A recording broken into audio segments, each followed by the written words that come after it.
Okay, here we are with Michael Jessen, the director of the wine auction at Zachy's, America's greatest wine auction, and someone who is very knowledgeable in the world of wine. We're having dinner here at Alto tonight, and Michael's going to answer a few questions I have about the wine world. Yeah. So what was your wine epiphany?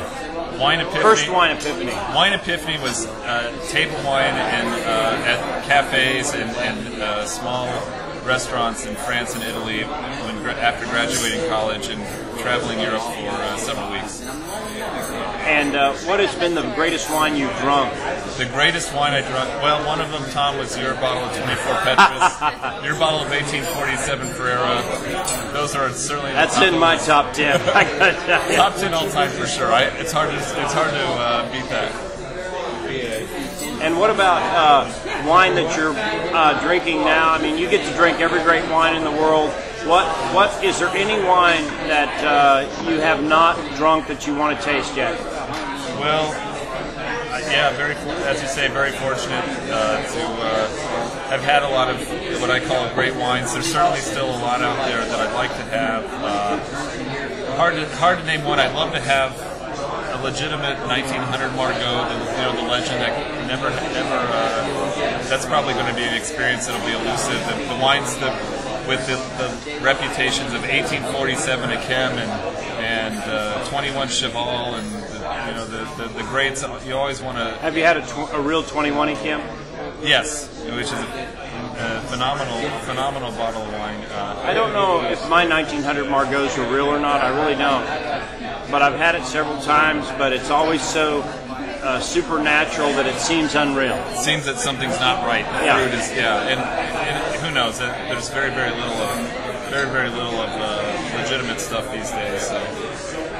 But I'm always on the hunt for the classics. I'm really excited about this double magnum of 61 Latour Pomerol that you're selling for me, because I know that the Tennessee tax stamp is hard to counterfeit. It's very hard. That's very hard to replicate. So I'm pretty sure that of the authenticity of that, plus the widow of the man asking me to buy that cellar, was really special to me. But anyway. So, what wine besides 1900 Margaux would you want to taste again that you've already tasted? Taste again that I've already tasted.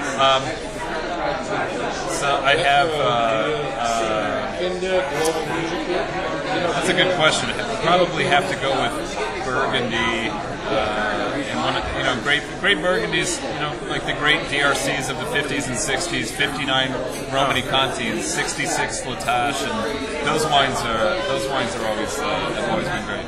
We're drinking 80s tonight, but I wish we had an 80 La Tâche, man. That is just a great wine. That's a great wine. We have a 70 La Tâche, though. Yeah, we have a 70 La Tâche. Pretty good. 70 La Tâche. Okay, so if you were going to talk to young collectors, what advice would you give them? Like Jennifer here, I would say which Tom, I'm sure you'll agree with this. You got to follow your palate, follow your taste. Don't worry about what other people say. If you like it, go for it. If you don't like it, don't go for it, and follow what you like and learn and make sure you're finding wines that you love, and it's if it turns out to be White Zinfandel, more power to you. If it's La Tâche, that's great too. Jean-Louis today said, Jean-Louis Carbonnier, the champagne guru, said that he thinks every young collector should drink as much as possible before they lay down their first bottle.